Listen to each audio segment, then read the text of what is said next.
Is breakfast back to being the most important meal of the day?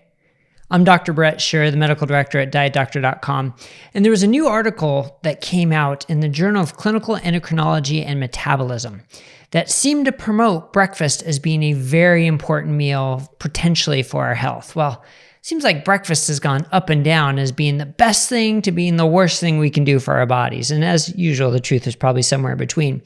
But way back when in this 80s, I guess it was when it started, as breakfast is the most important meal of the day. There was no science behind that. I think that's the first thing to get out of the way. That was basically a marketing campaign, and a pretty darn good one.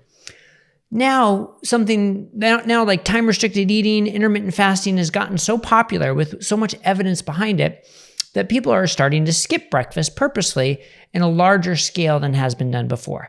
But now a new study says, well, hold on a second. If you have a bigger breakfast, you're burning more calories during the day by diet-induced thermogenesis, meaning the calories required to burn your meal.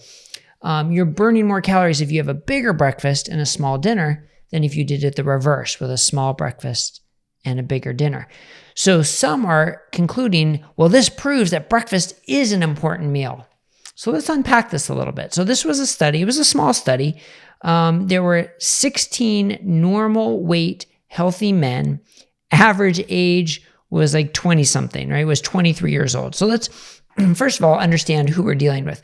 They excluded, obviously, anybody with diabetes. They even excluded people with first-degree relatives with type 2 diabetes. So they were really looking for the healthiest of the healthy. So right away, you have to wonder if this applies to other people because it was a very select group. Also, it was a relatively high carbohydrate meal. So those who had the small breakfast or the bigger breakfast, or the same for the dinners, it was about a 49% carbohydrate meal. So again, does it apply to people eating low carb, right? And what they found was almost 2.5 times the amount of diet-induced thermogenesis, the calories you burn to basically digest your food and the work done to digesting your food. So the thought is then, well, if this is true, eating a bigger breakfast can help you lose weight, right? That's the jump. They didn't prove that.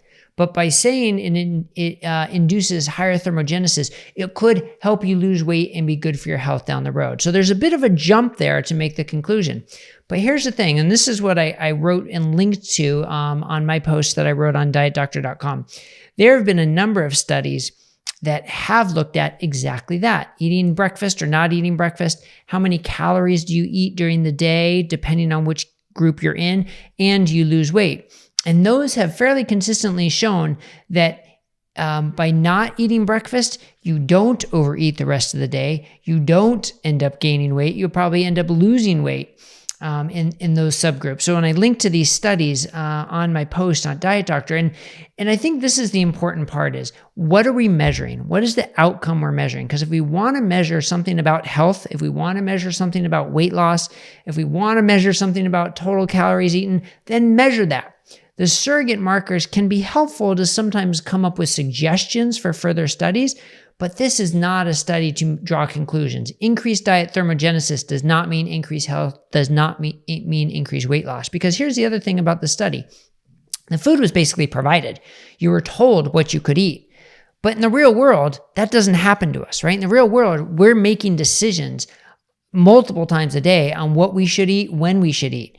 So how eating or not eating breakfast plays into that is also very important. And that's where I like these other studies with better clinical outcomes, better clinical measurements to show how does it affect your decision-making during the day? Do you tend to overeat if you skip breakfast, or are your calories lower for the day? And that's what the study shows. Your calories tended to be lower for the day. Obviously, these are averages. There's some individual variation, but I guess the take-home message is caution. Caution in interpreting a study that shows a surrogate marker like increased dietary thermogenesis, and caution jumping to conclusions about what that means. Hopefully this helped clarify that. Please check out the post on DietDoctor.com because it does link to those other studies, which I think would be helpful to see. And click subscribe below so you'll get all our video updates on the YouTube channel. Thanks a lot. Have a great day, everybody.